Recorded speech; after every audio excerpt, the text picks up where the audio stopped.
வணக்கம். மாலை முரசு செய்திகளை விரிவாக பார்ப்பதற்கு முன் தலைப்புச் செய்திகளை பார்க்கலாம். அப்பாவி மக்கள் கொல்லப்படுவதை ஒருபோதும் ஏற்க முடியாது. இஸ்ரேலுடன் இந்தியா துணை நிற்பதாக இஸ்ரேல் நாடாளுமன்றத்தில் உரையாற்றிய பிரதமர் மோடி திட்டவட்டம்.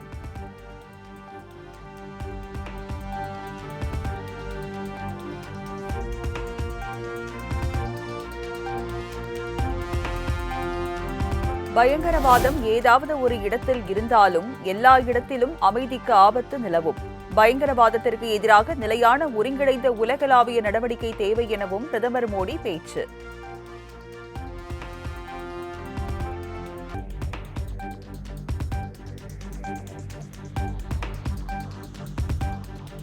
பிரதமர் மோடி வருகையால் தான் மிகவும் நெகிழ்ச்சி அடைந்துள்ளதாக இஸ்ரேல் நாடாளுமன்றத்தில் பிரதமர் பெஞ்சமின் நெதன்யாகு உரை. நண்பர் மோடி உலக அரங்கில் சிறந்த தலைவர் எனவும் புகழாரம்.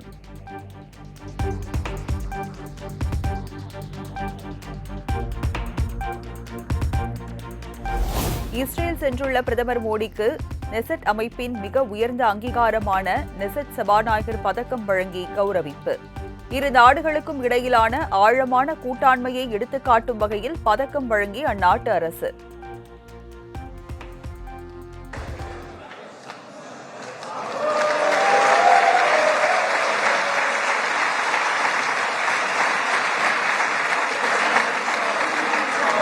Always be remembered.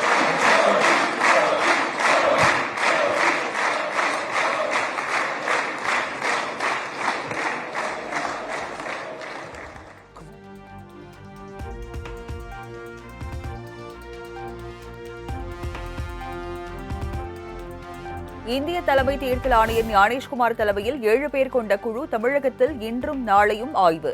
சட்டமன்ற தேர்தல் பணிகள் குறித்து அங்கீகரிக்கப்பட்ட அரசியல் கட்சி பிரதிநிதிகள் மற்றும் அரசு அதிகாரிகளுடன் முக்கிய ஆலோசனை.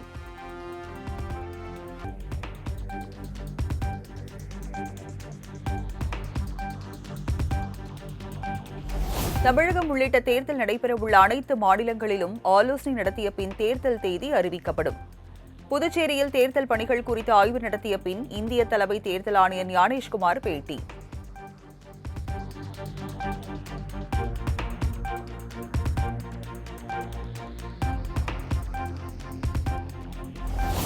ஆட்சிக்கு வந்தால் 15 லட்சம் தருகிறோம் என பிரதமர் கூறியது போல் தற்போது வெரைட்டியாக எடப்பாடி பழனிசாமி வடை சுடுகிறார்.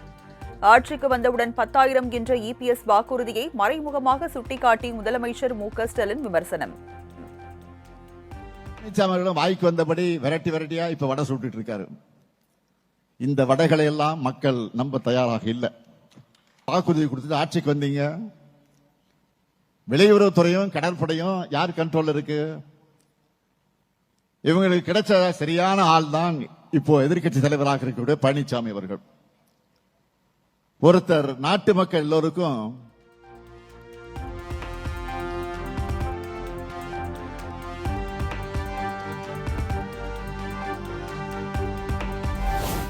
பூஜ்ஜியமும் சேர்ந்தால் பூஜ்ஜியமும் தான், ராஜ்யம் கிடைக்காது.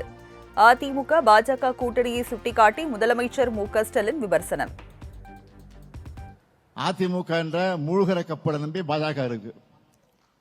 பூஜ்ஜியமும் சேர்ந்தா பூஜ்ஜியம் தான், ராஜ்யம் கிடைக்காது. 5,000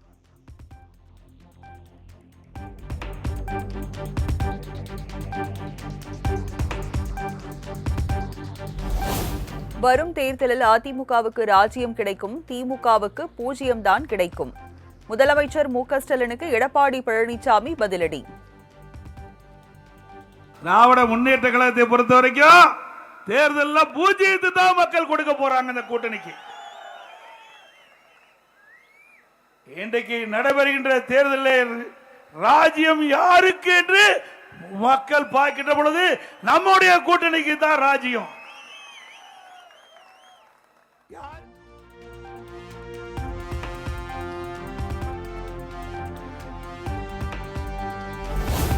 அதிமுக ஒத்த கருத்துடைய கட்சிகளுடன் கூட்டணி அமைத்துள்ளதாக எடப்பாடி பழனிசாமி பெருமிதம்.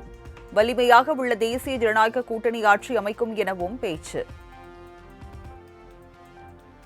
எங்க கூட்டணியை பொறுத்த வரைக்கும் திறந்த மனதோடு ஒருமித்த கருத்தோடு கூட்டணி அமைச்சிருக்கிறோம். வலிமையான கூட்டணி.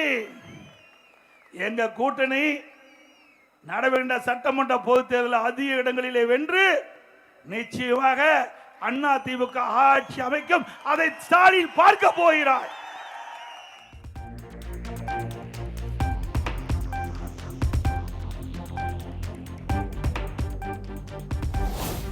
பாமக நிர்வாகிகள் மற்றும் வன்னியர் சங்க நிர்வாகிகளுடன் ராமதாஸ் இன்று முக்கிய ஆலோசனை.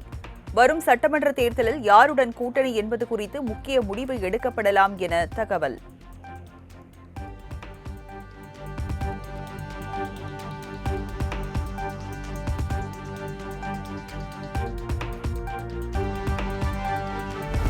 தமிழ்நாட்டின் உயரிய விருது பெற்ற தகைசால் தமிழர் நல்லக்கண்ணுவை முழு அரசு மரியாதையுடன் செல்வ வணக்கம் செலுத்தி வழி அனுப்பி வைப்போம். முதலமைச்சர் மு க ஸ்டாலின் அறிவிப்பு.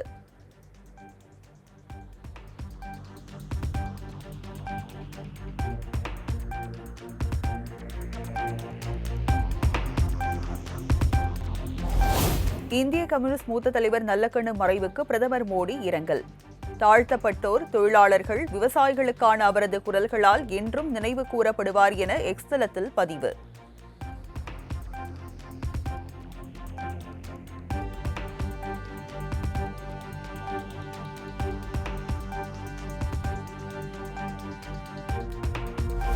தனக்கென வாழாமல் பிறர்க்கென வாழ்ந்த சிறந்த பண்பாளர் நல்லக்கண்ணு என எடப்பாடி பழனிசாமி புகழஞ்சலி. அன்னாரது ஆன்மா இறைவன் திருவடி நிழலில் இளைப்பாற எல்லாம் வல்ல இறைவனை பிரார்த்திப்பதாக எக்ஸ் தளத்தில் பதிவு.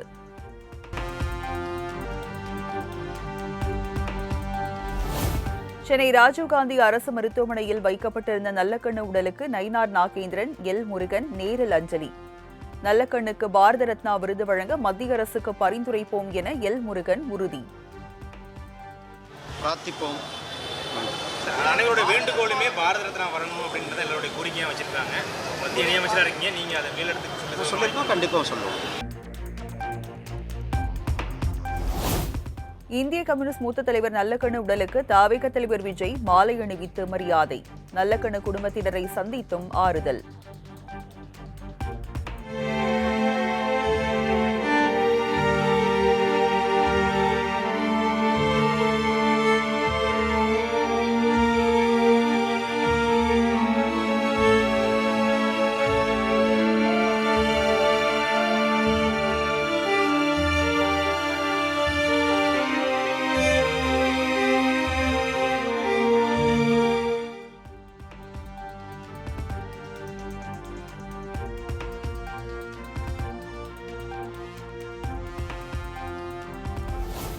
சென்னை தியாகராய நகரில் உள்ள இந்திய கம்யூனிஸ்ட் கட்சி அலுவலகத்தில் வைக்கப்பட்டுள்ள நல்லக்கண்ணு உடலுக்கு தொண்டர்கள் மற்றும் பொதுமக்கள் அஞ்சலி.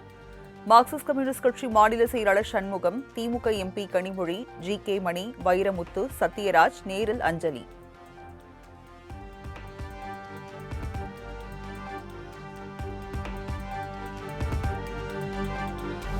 இந்திய கம்யூனிஸ்ட் மூத்த தலைவர் நல்லக்கண்ணு உடலுக்கு திரையுலக பிரபலங்கள் அஞ்சலி. நடிகர்கள் நாசர், விஜய் சேதுபதி, இயக்குநர் ரஞ்சித் உள்ளிட்டோர் நேரில் அஞ்சலி செலுத்தினர்.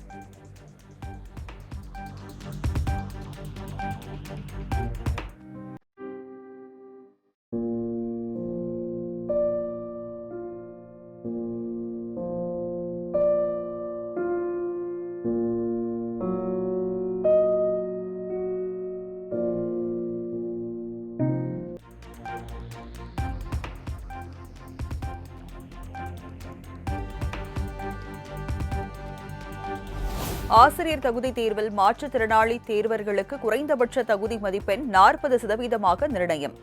பள்ளிக்கல்வித்துறை சார்பில் அரசாணை வெளியீடு.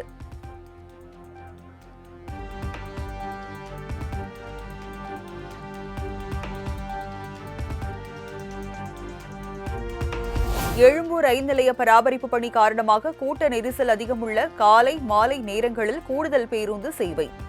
சீசன் டிக்கெட் வைத்திருப்பவர்கள் வரும் 28ஆம் தேதி முதல் கூடுதல் பேருந்து சேவையில் இலவசமாக பயணிக்கலாம் என தெற்கு ரயில்வே அறிவிப்பு.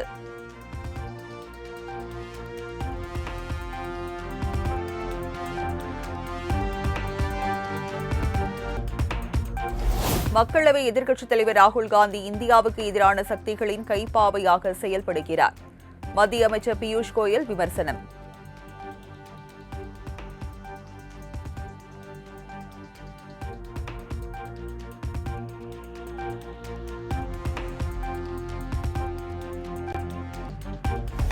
சட்டவிரோத பண மோசடி வழக்கில் அனில் அம்பானியின் 3716 கோடி ரூபாய் மதிப்பிலான வீட்டை முடக்கிய அமலாக்கத்துறை. அமலாக்கத்துறையால் முடக்கப்பட்ட அனில் அம்பானி மற்றும் அவரது நிறுவனங்களின் சொத்துக்களின் மதிப்பு 15,000 கோடி ரூபாயை தாண்டியது.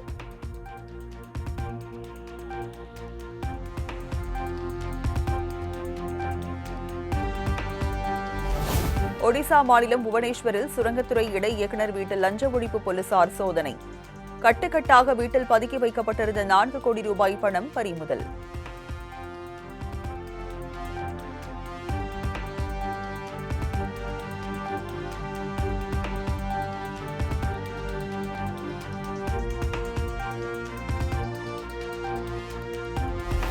மகாத்மா காந்தி ஊரக வேலைவாய்ப்பு உறுதி திட்டத்திற்கு மாற்றாக கொண்டுவரப்பட்டுள்ள VP ராம்ஜி திட்டத்திற்கு எதிர்ப்பு. ஹரியானாவில் போராட்டத்தில் ஈடுபட்ட காங்கிரஸ் கட்சியினருக்கும் போலீசாருக்கும் இடையே தள்ளுமுள்ளு.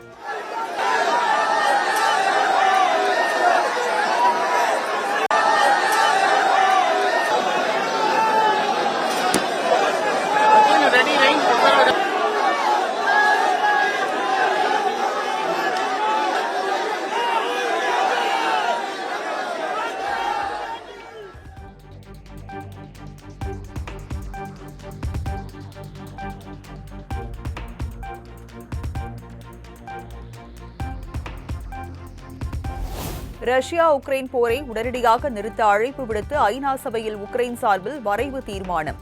தீர்மானத்திற்கு இங்கிலாந்து, ஆஸ்திரேலியா உள்பட 107 நாடுகள் ஆதரவு. இந்தியா, அமெரிக்கா உள்பட 51 நாடுகள் புறக்கணித்து நடுநிலை வகித்தன.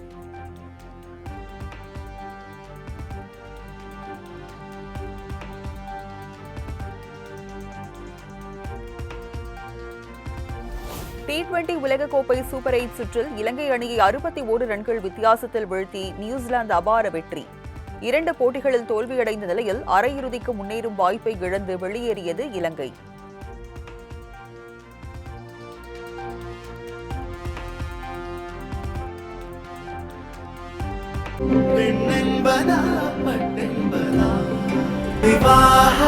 மணப்பெண்ணின் பிரத்யேகமான திருமணம் விவாஹா தி சென்னை சில்க்ஸ்.